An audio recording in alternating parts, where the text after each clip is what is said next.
Good morning guys, and welcome back to That Manager's Team podcast, a bite-sized podcast where we look at specific managers and their iterations of teams in the past.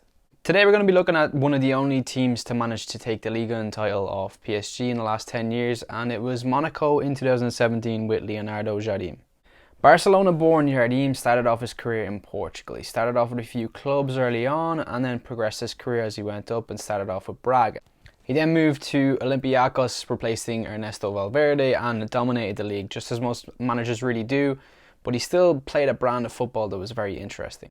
In 2013 he joined Sporting CP and signed a 2-year deal. He managed to come second in his next year and Monaco picked him up after this. On June 10th in 2014 he signed with Monaco for 2 years with the option for an extra year.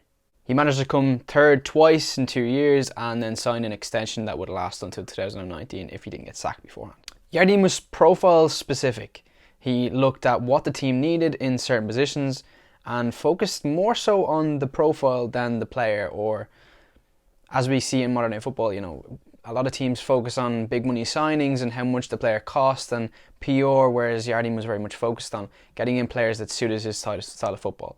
Jardim replaced Ranieri at Monaco, who were trying to cut costs and find expenses in different places. They were actually not struggling at all, and Ranieri finished second in the league with them the year before Jardim joined Monaco. In 2013, Monaco were one of the big spenders of Europe, having paid out about £140 million worth of signings and brought in several players, including Radamel Falcao for £50 million and James Rodriguez from FC Porto for about £40 million.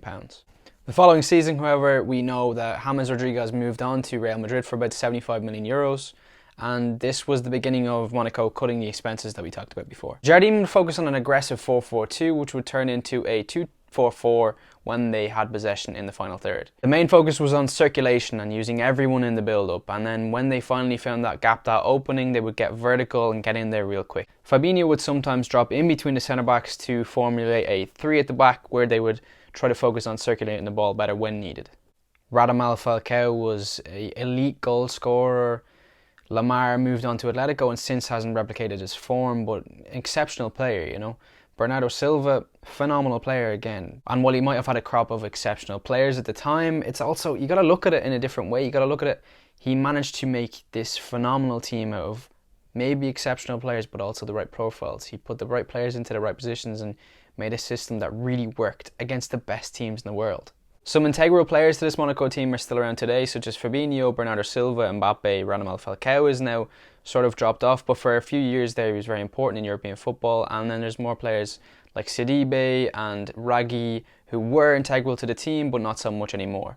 The two central midfielders were integral to Jardim's side, and they were very important in breaking up attacks and then also having that box-to-box midfielder, Bakayoko or Matinho, in the centre of the park to kind of fluctuate between defensive duties and attacking duties. Playing such a high line meant that the 4 players that were left over after the press was beaten had to be extremely clever and measured in their defensive actions. So they had to cover the full-backs on each side, Fabinho and Bakayoko, and also the 2 centre-backs had to play as almost full-backs / centre-backs when they were in defensive transition. You really do see what was important for Jardim. He handed Mbappe his professional debut at 17 years old. It's not definite who he looks to most as his inspirations in football. However, he is quoted in 2016 saying that Mourinho was one of them.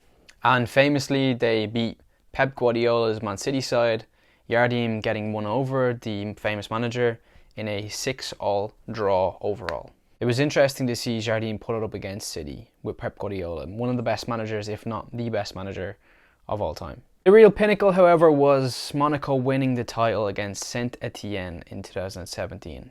Mbappe started the game off really well and managed to get a shot from the right hand side. Monaco created several more chances where Falcao had a goal-bound volley blocked and Bernardo Silva also floated the ball in towards Falcao and it just about missed him. Just before and just after the break were also hard and out moments for Monaco, where Fiorentin Pogba managed to get a header on target at goal and it was saved. Just after the break, Veretout broke through on goal and managed to put a pass to Basic, but Kamil Glik managed to come back and clear the ball before it rolled over the line. Mbappe got clear down the right again 16 minutes before the end of the game and managed to cross the ball into Germain, who was wasteful and put the ball wide. But then a few minutes later, Jardim did manage to secure the second goal of the game and secure the title for Monaco's 8th Liga. Monaco have since finished as low as 17th and recently 9th.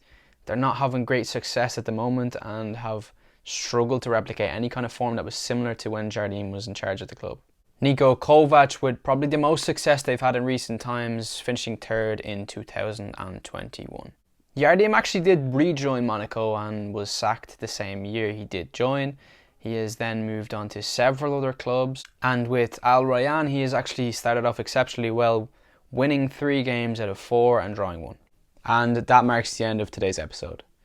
Thanks again for listening, and if you'd like to watch another podcast or listen to another podcast, be sure to check out the pages on YouTube and Spotify for any more videos and podcasts. Thanks again for listening, and I'll see you guys next time.